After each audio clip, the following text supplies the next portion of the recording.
This is Mitch, and welcome to the Real Estate Investor Summit podcast. I have Rob Walch on the line, and he is going to talk to us about, he's with Libsyn, and Libsyn is the largest hoster of podcasts in the world, and he's going to talk to us about what they do, and we're going to talk about how podcasting in general can help your business, not just the real estate business, but any business. To drive customers, to make people aware, to get your name out into the marketplace, and find the people that are interested in your niche. So before we start that, I need to pay homage to my sponsor today, taxfreefuture.com. Please go to taxfreefuture.com. If you do not have a tax-free or tax-deferred investment vehicle with checkbook control, you have no idea the size of the tool that you are missing in your tool belt. It's huge. If compound interest is the eighth wonder of the world, then probably growing your investments without having to pay tax or deferring tax for decades is probably the ninth wonder of the world. So please go to taxfreefuture.com, watch the 37 video vignettes there, and find out just how powerful tax-free or tax-deferred investing can be. All right, done with that. Thanks. We got the podcast sponsored today. So how you doing, Rob? Good, Mitch. Thanks for having me on the show. Hey, so tell us a little about you, and then tell us a little bit about Libsyn and what they're about. So I'm the VP of Podcaster Relations at Libsyn. I'm also the host of a podcast called Today in iOS, co-host of a podcast called The Feed, and then host of one called Podcast 411. I've been podcasting since 2004, and Libsyn has been hosting podcasts since 2004, and I've been with Libsyn since 2007, so I've been with them 12 and a half years. And for those not familiar with Libsyn, we are the largest, the oldest podcast host out there. We host 22% roughly of all the podcast episodes in Apple Podcasts. I don't think anyone else is even 10% on that number. And we help anyone get their podcast out everywhere. I mean, that's where Libsyn's specialty is. We help you distribute your podcast everywhere. Wow. So I had gotten to where personally I had reached, I was running dry on my list. I was starting to go through the same people and try to mine through the same data that I could get my hands on. So I started a podcast to increase my reach and to increase the awareness out there that I existed and what I did. One thing I'm real clear on is that podcasting works for all kinds of businesses, right? Absolutely. Yeah. I mean, we see it for every niche you can think of. And it's a great way actually for people that have a client-based business where you're trying to grow with more clients. If you know who those clients are, start a podcast and then reach out to those clients, potential clients, and interview them on your podcast. So you do a podcast about that topic, and rather than cold calling someone and saying, hey, I want you to be my client, you cold call them and say, hey, I think you're brilliant and I want to share your brilliance with my audience. That is the type of email that gets replied to. And then once you interview them, you build a rapport and go, oh, by the way, I do this business on the side. If you ever need somebody, let me know. Well, that's funny you bring that up, because that's exactly how I get into a lot of people that I want to talk to. There's a lot of people that you can go and ask them, hey, can I take you to lunch? And that's never going to happen in a million years. You ask them, would you like to be on my podcast? I'd love to interview you. It's a whole different a response, and 95% of the time it's yes. And it's a great way to start building that relationship. So how hard is it to start a podcast? What do you need? What do you need? It's not hard to start a podcast. It's like IKEA furniture. It might look daunting when you look at all the instructions and all the pieces laying on the floor. But if you take it one step at a time, doing a podcast isn't difficult. You need a microphone. You want a mic, a halfway decent mic, a quiet room, and a laptop, and you can record. Yeah, it doesn't take long. There's free tutorials out there to teach you how to podcast. If you go into Apple iBooks, you can look for One Podcast 101. It's a free iBook I have out there that you can download and learn how to podcast. You can be podcasting in a couple of days, or actually a couple of hours, really. Wow, that's encouraging, especially that there's help out there, because a lot of people look at podcasting as a major event, and it really is a major event, but it doesn't take as much as you might think if you have the help from the right people. what a successful podcast is? What did successful podcasts do? What are they when they start and hit the record button? What does a successful podcaster do? Well, I mean, you can look at the most successful one, Joe Rogan. He hosts with Libsyn, and it's about the content. It's really about focusing on the content for the audience. It's marketing. A lot of people think marketing your podcast is going to be the most important thing. That's the least important thing. Creating good content is the most important thing, because great marketing doesn't matter if your podcast is horrible. If your goal is to grow a large audience, one, you have to have a topic that appeals to a large audience. I mean, there's a podcast called the Chameleon Breeder podcast, which is about chameleon breeding. It doesn't matter how much money and effort that person puts, doesn't matter even how good that podcast is. He's going to be limited in the niche that podcast falls under. And he has a good podcast, and he has a decent size audience for that size podcast, and he actually makes good money from it. But the point is, you have to understand your show, who your audience is, and then concentrate on the content. Because you create good content, that's what's most important. If you get an audience of 500 people listening to your podcast and you have a niche, that's a really good size audience. I mean, I always say to people, think about the last time you were in front of a room of 500 people that you got up and spoke in front of. Very few people that speak get to speak in front of 500 people. I've spoken hundreds of times, only a dozen times have I gotten to audiences that size. So you can do with a podcast, you can get 500 people that are in your audience, and you're speaking to them every week. And that's really a powerful thing if you can get to that level. Yeah. And so,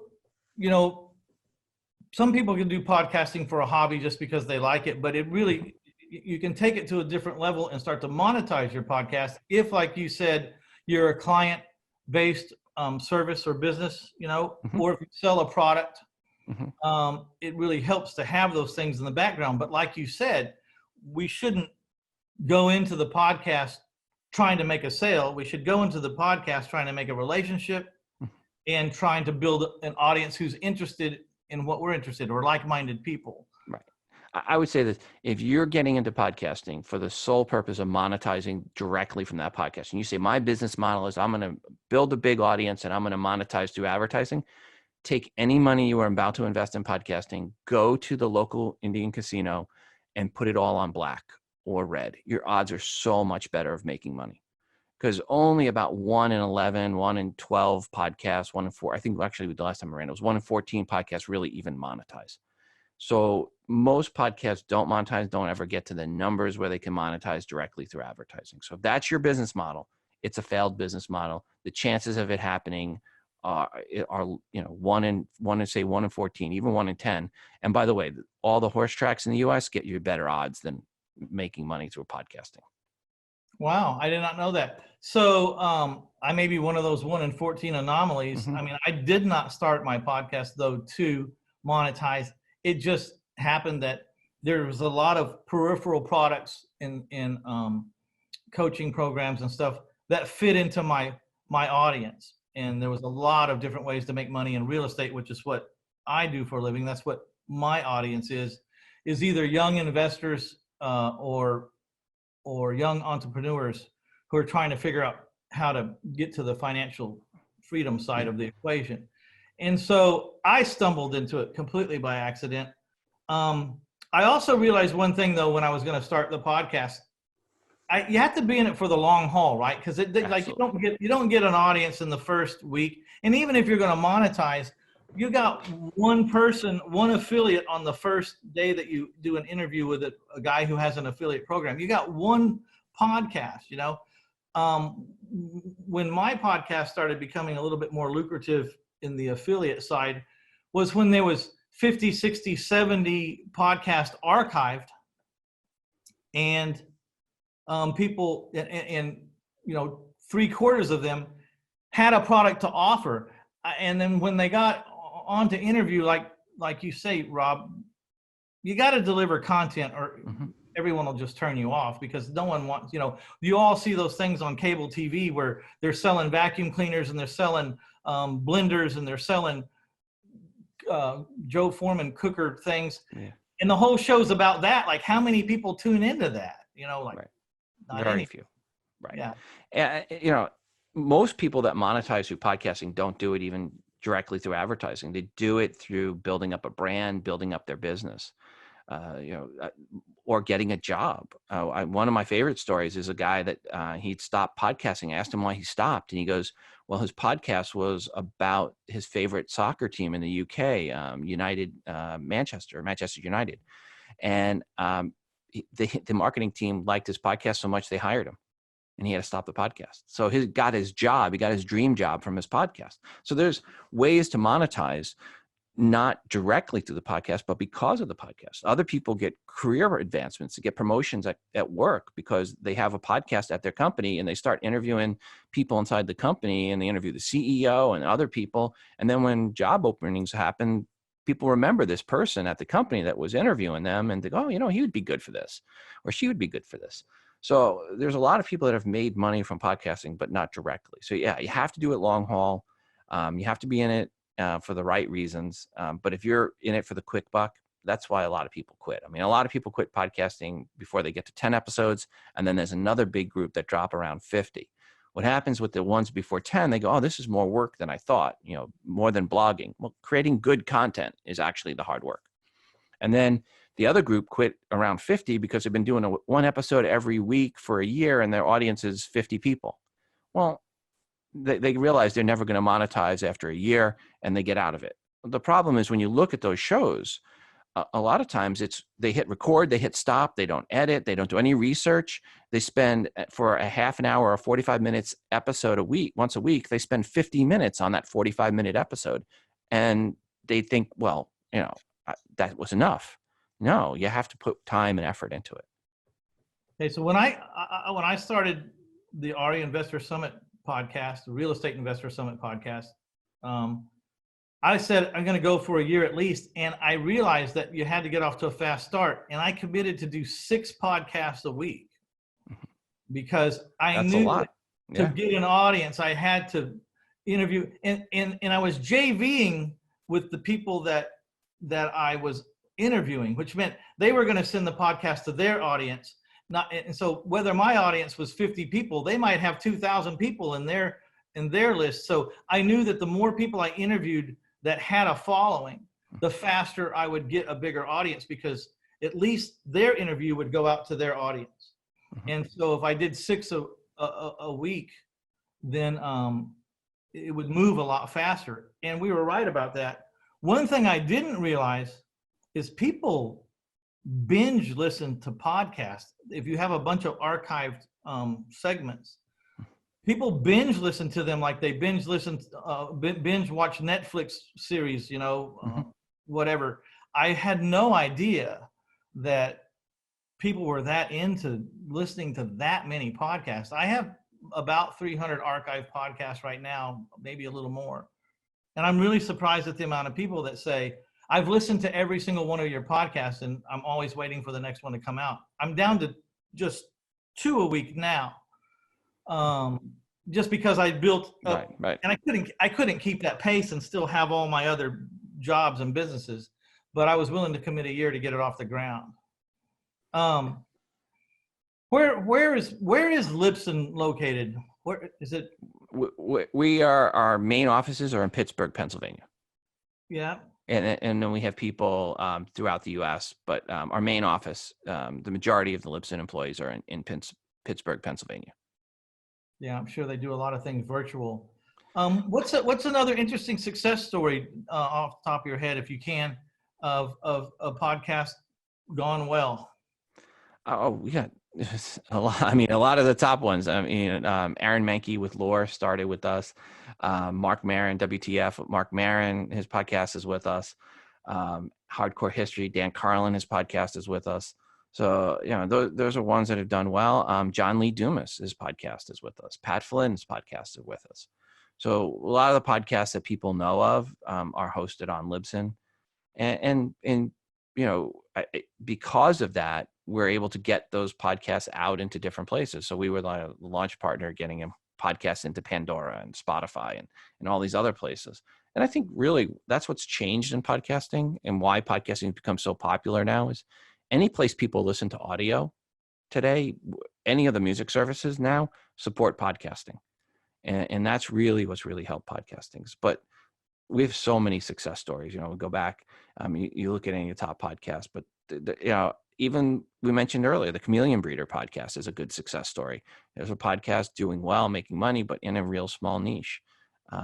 We've got beekeeping podcasts that get 3,500 downloads per episode about backyard beekeeping. So it's just some amazing numbers that I see from shows in small niches. Well, it's just a tribute to the reach of podcasting, right? And the thing I like about podcasting is you're open to the world, aren't you? Yeah, and that's it. It's a global audience. You can find audience everywhere. We have downloads every country in the world. We see downloads from North Korea. Not many, but we see a few. Yeah, until they get executed, right? Let's talk about the prospect of being able to be in your home and open up a global business. I mean, it makes you kind of think that you should sit down and think about what your podcast is about. What, if you want to monetize eventually, what is that product? What is the product? I don't think, though, that podcasts are very good if you're not passionate about whatever it is you're talking about. So if you just sat down to say, well, X is a product that everybody can use in the whole wide world, so I'm going to start a podcast on that. I don't know if that flies if you're not passionate. I've noticed. Yeah, it doesn't. Yeah, I mean, if you're trying to figure where is the puck going to, and that's not a place you want to be, and you try to get a podcast out there and go, you know what, I'm going to do a podcast about the impeachment, but you actually aren't interested in politics, podcast probably is not going to be that good. If you're going to do a podcast, about global warming, you see that's a big trend, but you're kind of don't believe in global warming, podcast probably is not going to be that good. So you have to really do it on a topic that you believe in, that in your heart, that you think about. I always say to people, what are the podcasts that you currently listen to? And that's another thing. If you're not listening to podcasts, well, there's a good chance you're not going to be around podcasting very long. So what are the podcasts you listen to? Why are you listening to them? And then do a podcast similar to them. You're going to bring your own personality to that podcast. That's going to make it different than the other podcasts you're currently listening to. So don't worry that someone's already doing that topic. But if it's something that you're passionate, you're listening to, yeah, do it on that topic as well. I think that's a huge point, because one of the concerns when we were thinking about doing my podcast was, who wants to listen to little old Mitch Stephen? No one knows me. I'm not famous. I got a face made for radio. I know that. Why is anyone gonna wanna listen to me? And I just took the stance of, I'm going to go do the best I can, deliver the most I can, and see what happens. I had like zero expectations, other than the fact that I expected myself to get up and stay with it for a year, no matter what. And then at the end of a year, I was going to make a decision if I thought it was something I wanted to keep doing. So it turned out to be another profit center for me, but I didn't, like you said, I didn't go into it for that. And I think a lot of people would have that fear. Who's going to want to listen to me? Or who's going to, Yeah, you have that's just, everybody gets that, right? When you're starting, the worst probably is not having that fear. If you're not worried that people are going to listen to you, you may, it's okay to be afraid. You have to start worrying when you're not afraid, right? That's where people get into trouble. Fear is a good thing. Fear is a motivator. It's okay to be afraid that your show is not going to do well.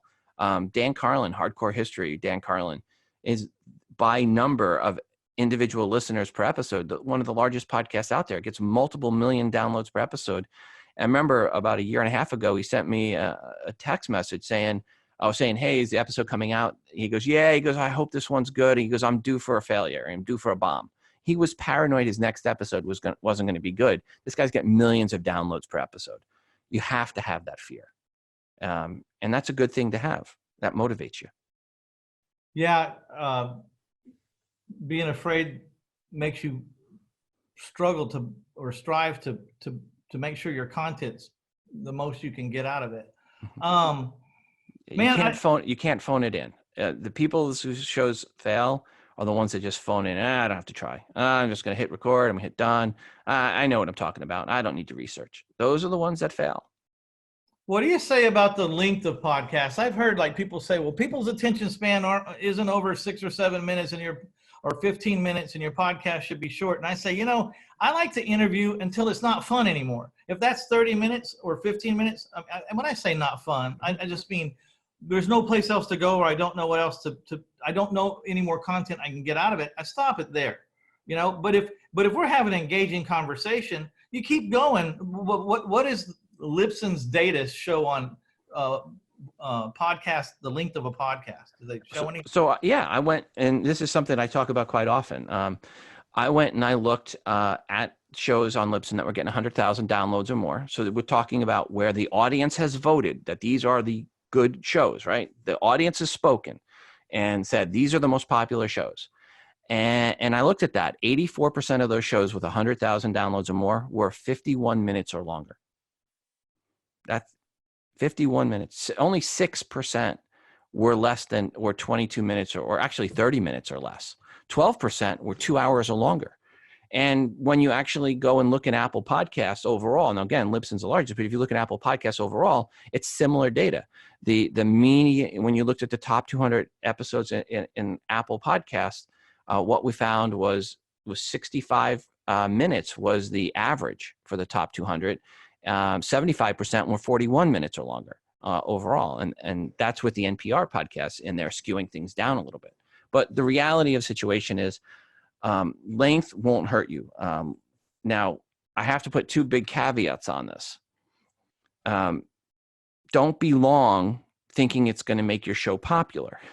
Taking 15 minutes of content and spreading it out over 2 hours is what we call Star Wars Episode 1. It didn't work. Right? That doesn't work, taking 15 minutes and trying to make it a 2-hour episode. Also, don't go the other way. Don't go, well, I want to get this into this 40-minute or 35-minute length. That's what some consultant told me is the right length, or 22 minutes. That's the worst advice. Anybody is familiar with HBO's Game of Thrones understands season 8 was 16 episodes that HBO shrunk to 6. That didn't work either. So if you have 2 hours of content, do a 2-hour episode. If you have 45 minutes, do a 45-minute. You got an hour, do an hour. Don't change your episode length for fitting some ideal. Just do the length of episode that you have the content for that episode. And next week, it could be a different length. It's okay to have a 45-minute episode one week and an hour and a half the next. Man, I'm so glad to hear you say that, because so many people, from the outside will go, man, your podcasts are long. Do people really stay that long? I said, I don't know. It's just some of these topics, you can't fit them into 15 minutes and do justice. It's too big a topic. There's too much to talk about. And as long as there's something to talk about and it's interesting and engaging, then let's keep going. And if it goes 2.5 hours, maybe you just break it into 2 segments, or 3 segments and say, this is so interesting. We're going to have you again on the next podcast, and we'll do it again after that. But we're going to finish this topic, because I've met people that are so interesting and so involved in what they do, to get down to how it's really working for them or how they really work it. You have to spend the time.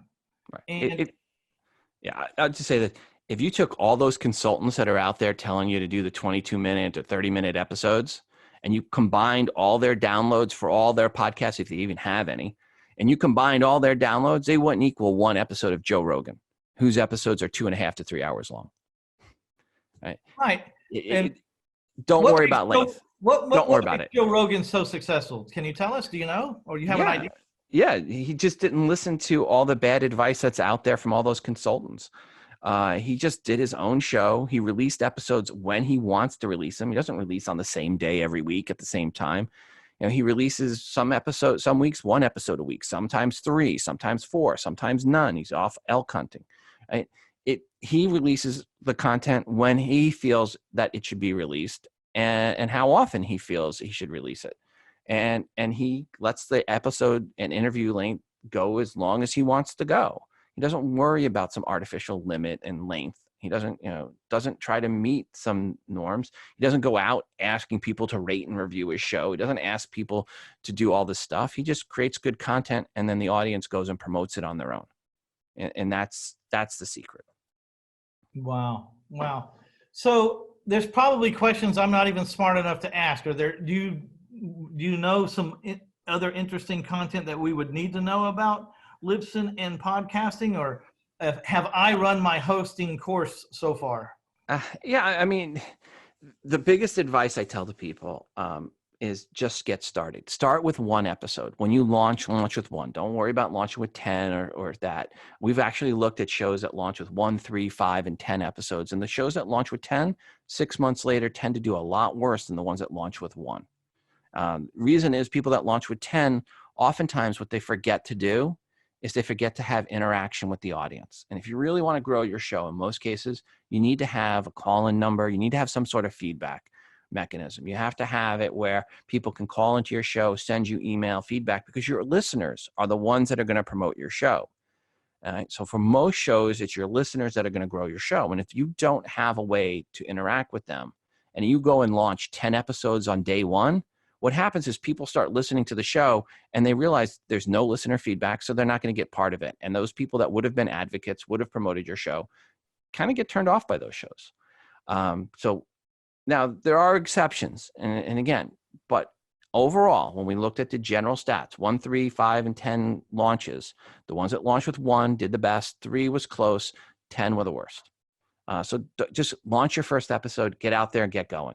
It goes against all the norms, doesn't it? Podcasting's a wild card. There's no rules. It seems like very few rules. The biggest no, I suppose, is get on there and have bullshit content, or have no content. That would be the number one mistake. But what are the other obvious mistakes? Are there any other obvious mistakes? I mean, some of them is day one, I'll hear a podcast on the first episode. Hey, and support us on Patreon. What? You just started your show. Wait a second. Time out. Give your audience a chance to get to know you, get some content going. Don't be launching with a Patreon. I mean, I'm waiting to hear a trailer episode where the thing is, hey, our podcast is going to launch next month, but you can start supporting us now on Patreon. Right? I'm waiting to hear that. Well, I don't know what Patreon is. What is that? That's another way people can make some money, where you ask your audience to donate. Think of it like taking a hat and asking people to put money in a hat. Oh, okay. It's like GoFundMe or something, right? Yeah. It's Begware. It's where you're asking your audience to donate to your show. It's not for everybody. Some people are like, oh, I'm going to do this Patreon. Well, then they'll sign up for the Patreon and then they don't ask the audience to donate because they don't feel comfortable asking the audience to donate. It's not for everybody. If you're not the type of person that feels comfortable walking around with a hat in your hand, asking people to put money in it, Patreon and other donation models like that, Glow, and there's others, aren't probably the right thing for you. So you have to always understand who you are. And I think that's the most important thing in podcasting is know yourself, because you're going to be different than every other host out there, every other podcast out there. And you have to do your show and your business model around what works for you, what you feel comfortable doing. If you don't feel comfortable talking about Harry's razors, and you don't feel comfortable this is my head freshly shaven with the Harry's razor. Oh, wait a second. I can see you much clearer with my Warby Parker glasses now. If you're not comfortable pitching the products that people want you to advertise, then advertising is probably not right for you either. So you have to find out what's right for you and what you're comfortable with. Well, what I had accidentally stumbled into was a topic, real estate, that had so many different ways to make money in it that I decided that personally what I was going to do is I didn't care which way you picked. I was just trying to find a way for you to break free of your job or make that extra whatever money you needed to make by finding somebody out there that was doing something that you could relate to that you wanted to do. That's the quest of my podcast. So Mitch, when did you start in the real estate side of things? 1996. When did you start your podcast? 3 years ago. So right. So you had a little bit of experience about what you were talking about, right? So you did it the right way. You came into a topic you knew. You not just knew, was your life. You were passionate. I mean, you hadn't done it from 1996 to 2016 for 20 years because you weren't interested in it. You were obviously interested and you knew what you were doing. And that's important. I say the same thing to the folks out there. You don't start a podcast the same day you're going to start covering that topic. Right? If you don't know that topic, you're going to fail. You have to have background on that topic. Yeah. So, one of the things I joke about is I started talking about real estate in 1996, and that conversation has never ended. If my eyes are open, that's what I'm talking about. I'm talking about it with somebody, about some aspect of it somewhere.